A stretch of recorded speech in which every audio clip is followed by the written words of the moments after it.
The major companies have done well in it, but there's been a lot of disruption in other industries and companies.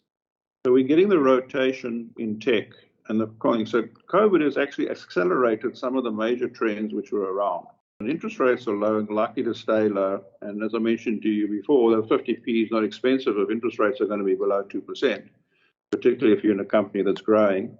Compared with Japan in the 80s, when interest rates were about 5% higher in the States, though at some stages there, the interest rates were closer to 10%, you had 40 PEs because of the expectation of the earnings to be growing. So the earnings are expected to be growing. We're getting revisions in earnings all the time. A lot of this is base effect. When things settle down, where are we? Well, the S&P is on a 29.9 PE. The MSCI is only on 18.7. So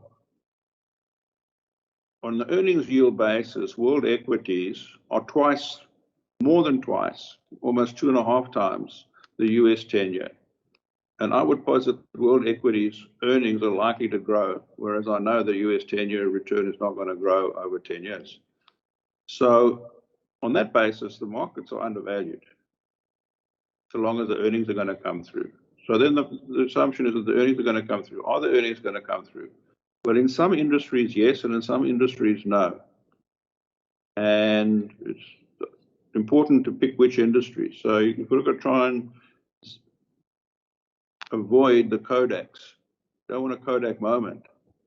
And there are a lot of walking dead around in some of those industries out there. So one needs to avoid those and not overpay for the glamour stocks, the glory stocks, which are pushing up the valuation. That S&P value of 29.9 is being pushed up by companies that hardly got any earnings, like Amazon, etc. But outside of that, there are plenty of opportunities.